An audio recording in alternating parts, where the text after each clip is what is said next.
Section 1. You will hear a man who runs a recruitment agency talking to a young woman looking for a job. First, you have some time to look at questions 1 to 6.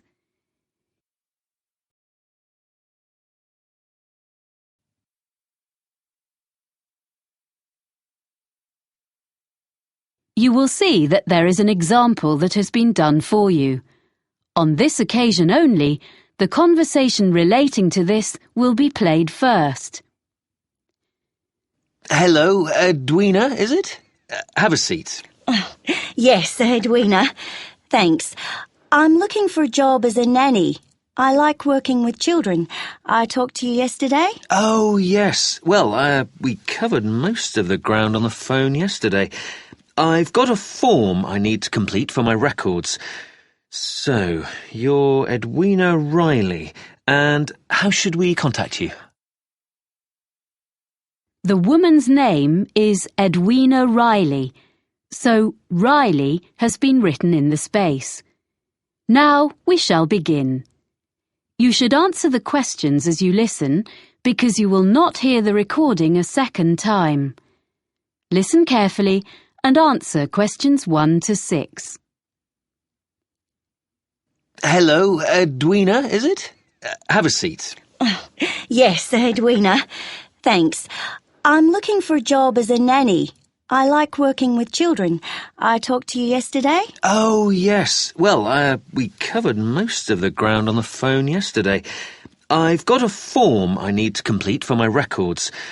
So, you're Edwina Riley, and how should we contact you? By email. I check it regularly. What's the address? It's Edwina, like my name, then R-I, the first 2 letters of my surname, at worldnet.com. EDWINARI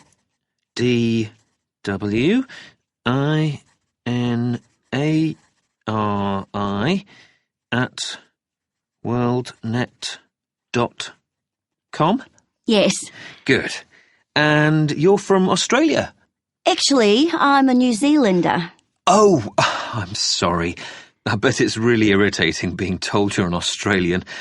Like Canadians being asked what part of the States they're from. I'm used to it.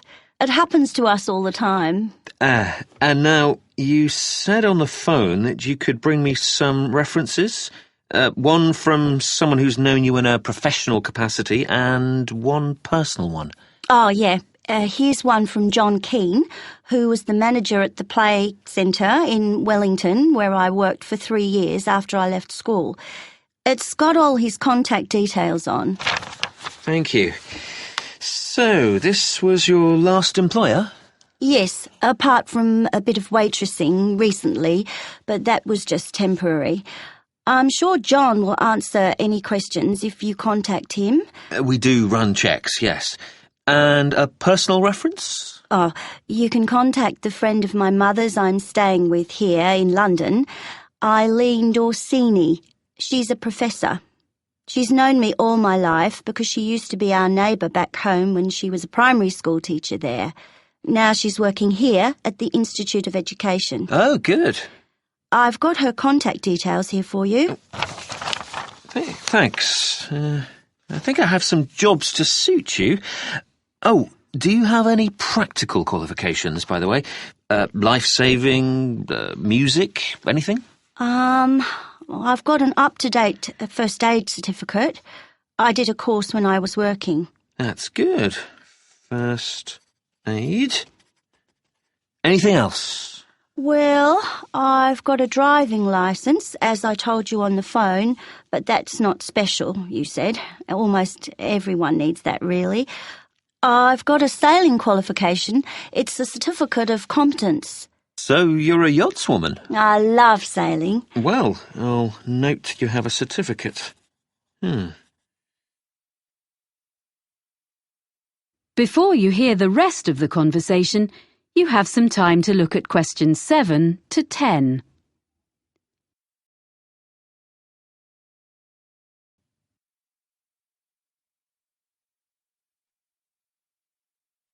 Now listen and answer questions 7 to 10. Now, as I mentioned yesterday, there are 3 families, and the job description is much the same for all of them, as I explained. There are a few other things you need to know. Anyway, the first family is here in London. Yes, I did make a few notes. London, that's the Bentons with 2 children? Yes, that's right. A girl of 3 and her brother, who's 8. The little boy has a quite serious food allergy. Did you learn about things like that on your course? Oh, well, I know what to do if someone has an allergic reaction. Good. But what they mainly want is someone with an interest in sport, as, well, that's the kind of family they are. Oh, that's okay. I'll enjoy that. Good. Now, the next people are in the country near Oxford. Oh, yeah, the Grangers? Yeah, so they have twin boys of 5 who are a bit of a handful, I suspect. But it's a lovely place, quite a grand house, and the family is extremely welcoming. They keep horses. Do you ride? I did when I was younger. I like animals generally. Well, Animal Lover was their special request, so you'd be fine there. The last family... Yes? I don't think I told you. They live in Scotland. Really? What's their name? Campbell. Oh, yes. And they have 4 girls under 10? That's it. They have a lovely city flat, and they own a small island. Wow! Actually, you might get on with them very well. They particularly wanted someone who would be prepared to cook when they go camping on the island. Camping would really suit me, and I'm used to taking my turn doing the food, but it is a long way from London. Yeah, well, you can think about it. Then, as soon as I've checked your references, we can arrange for you to talk to all of the families. Right. Thanks very much. Thank you. I'll email you as soon as I can. That is the end of section 1. You now have half a minute to check your answers. Section 2. You will hear a woman talking to a group of people who are looking round a sports and leisure centre. First, you have some time to look at questions 11 to 14.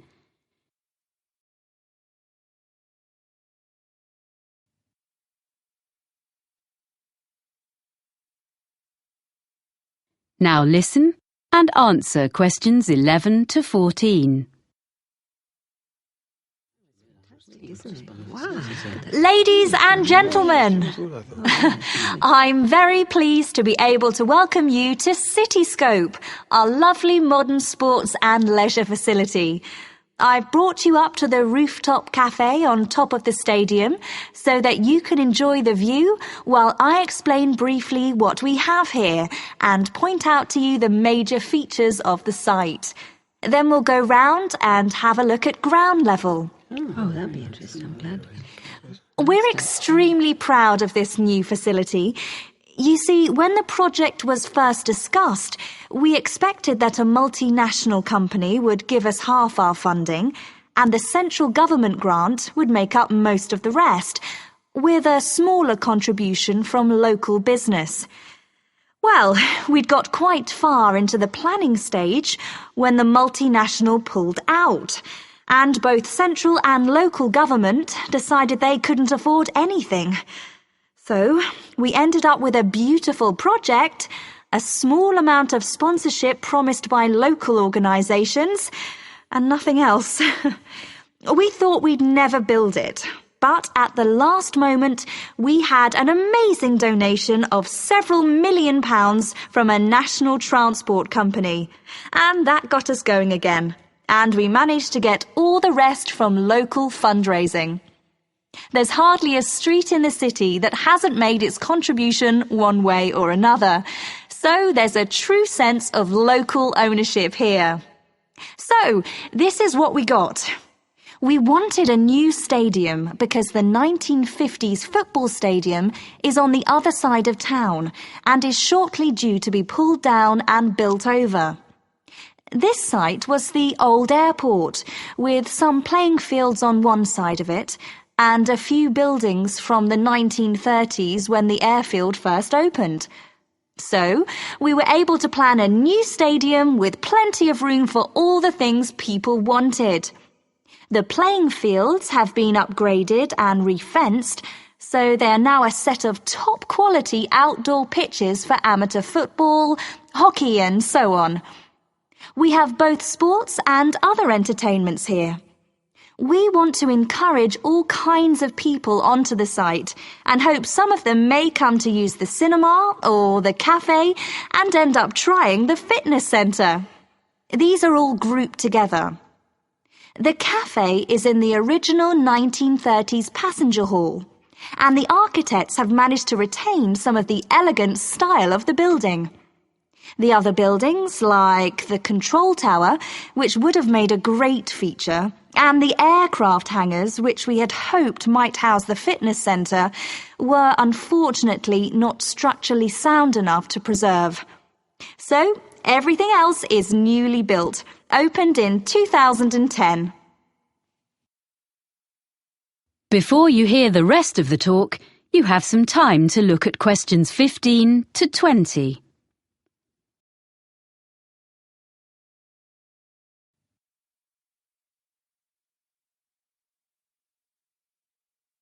Now listen and answer questions 15 to 20.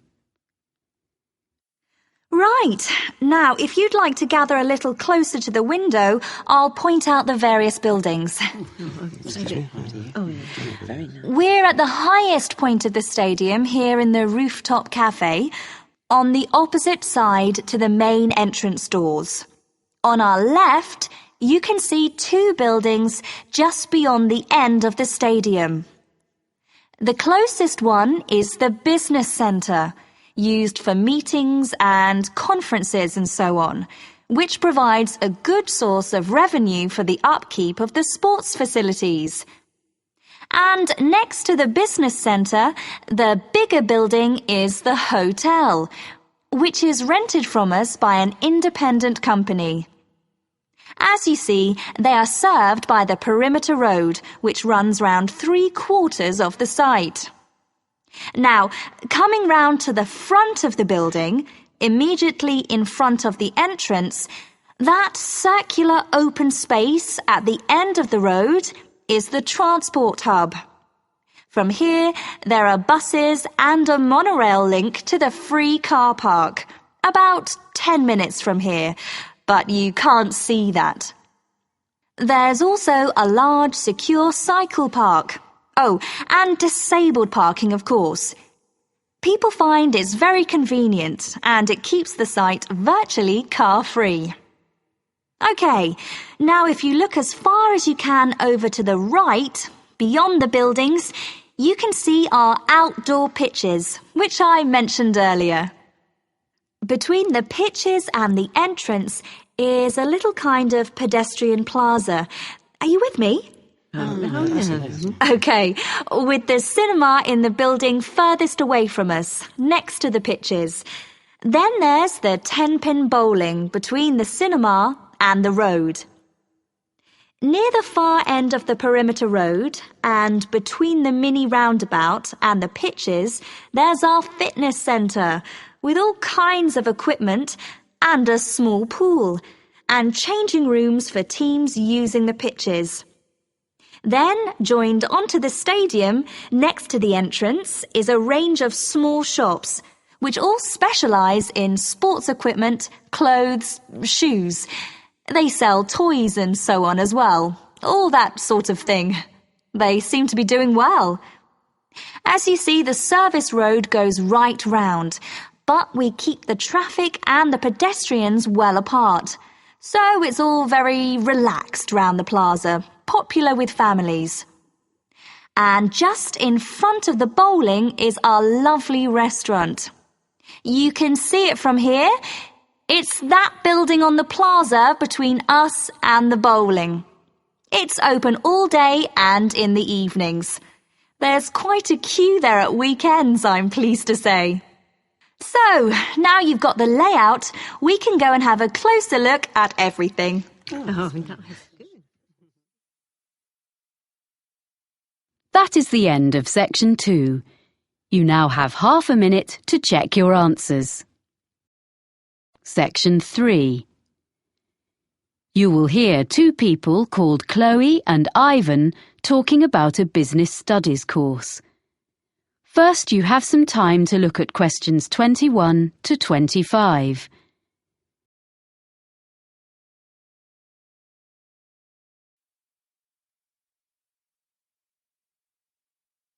Now listen carefully and answer questions 21 to 25. Oh, hi, Ivan. Oh, hi, Chloe. I'm glad I bumped into you because I've been looking at this prospectus about courses at the university. I'm thinking of doing a business studies degree. Isn't that what you're doing? Yes, I'm about to start my 3rd year. I think you'd enjoy it. Is there something on the course that you're not sure about? Well, you know I've been working for a publisher for the last 4 years as a production assistant. That will be really valuable experience because a lot of people go to university straight from school and don't have that kind of background. Yeah, I know. And I'm used to dealing with figures and percentages and things, but it's been a while since I've sat down and put my ideas into an essay. I was never that good at it, and I'm not sure I can do it now.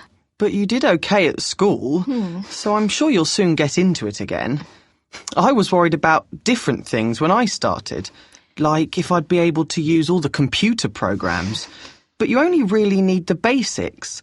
You have to do a lot of presentations, and I thought that would be hard. But we'd actually had such a lot of practice at school, it was fine. But did you find writing essays easy?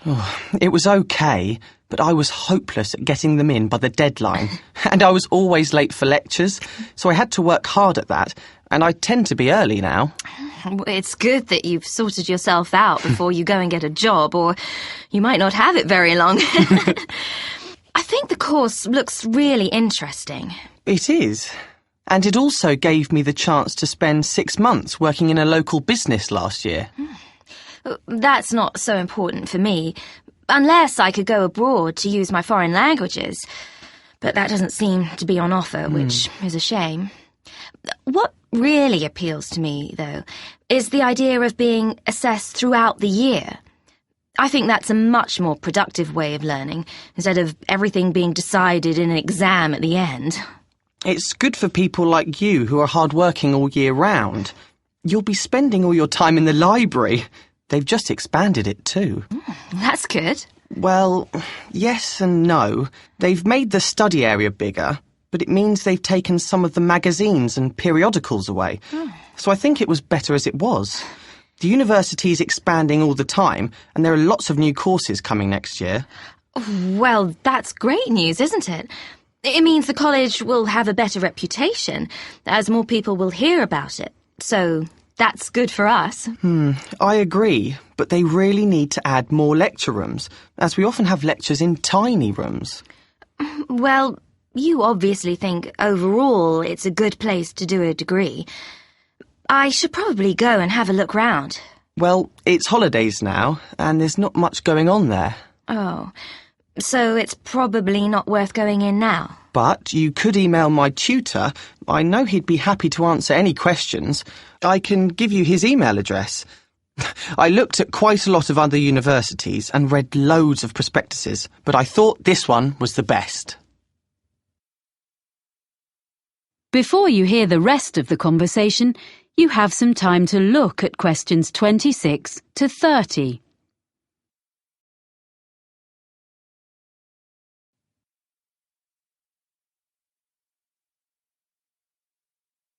Now listen and answer questions 26 to 30. I was a bit unsure about all the different subjects you can choose on this course. Well, I can tell you a bit about them. There are some subjects you have to do, and some that you can choose. The most interesting course I've done is public relations. From what I've read, it doesn't look very demanding. Some of it is really just common sense. But it will be really useful if you want to go into marketing or advertising. That's true. But I need to find out a bit more about it first before I decide if it will really help me. It's difficult to tell from the prospectus. But you are interested in marketing? Oh, yes. Well, you can choose a marketing course. I wasn't very impressed with that course, actually. The tutor didn't make it very interesting. It's good to put on your CV that you've done a marketing course, though. So that would be a definite for me, and maybe I'd get a different tutor. What other courses did you choose? I'm doing taxation, as I was thinking of training to be an accountant, but I'm not sure now. Oh, that will be a good option for me, because I enjoy working with figures. Although I don't want to be an accountant, it'll be good to have an understanding of taxation, especially if I ever run my own business. Then there's the most popular course, which is human resources, and a lot of people seem to get jobs in that field. My friend works in human resources, and she's really good at it. But I don't think I've got the right personality, so I'd give that one a miss. I'm more interested in how businesses actually work, the structure. That's a compulsory course, the structure of business. Oh. But you might find information systems helpful. Is that kind of computer programs? Some of it is, but also databases, project management, and other things. Oh, this sounds useful. But I'll have to look at some of the other possibilities first. You know, Ivan, this course sounds as though it would suit me. I'm going to apply. Great. If there's anything else you want to ask me, you've got my number. Thanks. That is the end of section 3. You now have half a minute to check your answers. Section 4. You will hear a talk by a meteorologist about weather forecasting. First, you have some time to look at questions 31 to 40.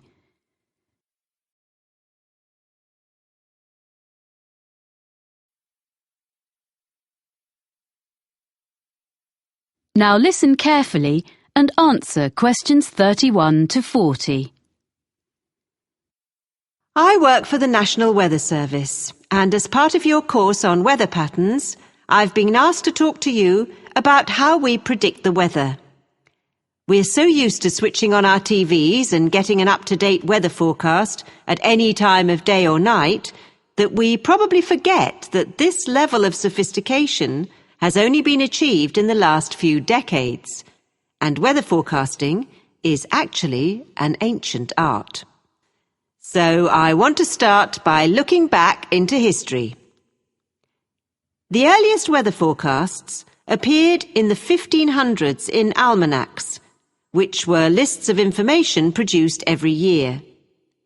Their predictions relied heavily on making links between the weather and where the planets were in the sky on certain days. In addition, predictions were often based on information, like if the fourth night after a new moon was clear, good weather was expected to follow. But once basic weather instruments were invented, things slowly started to change. In the mid-15th century, a man called Nicholas Kuser, a German mathematician, designed a hygrometer which told people how much humidity there was in the air. To do this, Kuser put some sheep's wool on a set of scales and then monitored the change in the wool's weight according to the air conditions. A piece of equipment we all know and use is the thermometer.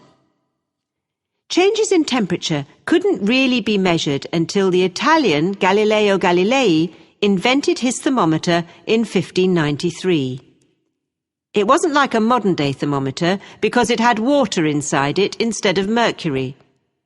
In fact, it wasn't until 1714 that Gabriel Fahrenheit invented the first mercury thermometer. In 1643, another Italian, called Evangelista Torricelli, invented the first barometer, which measured atmospheric pressure. This was another big step forward in more accurate weather predicting. As time went on, during the 17th, 18th and 19th centuries, All these meteorological instruments were improved and developed, and people in different countries began to record measurements relating to their local weather. However, in those days it was very difficult to send records from one part of the world to another, so it wasn't possible for them to share their information until the electric telegraph became more widespread. This meant that weather observations could be sent on a regular basis to and from different countries. By the 1860s, therefore, weather forecasts were becoming more common and accurate because they were based on observations taken at the same time over a wide area. In 1863, France started publishing weather maps each day. This hadn't been done before, and other nations soon followed. So that was the start of national weather forecasting. And I'll now tell you how we at the National Weather Center get the information we need to produce a forecast.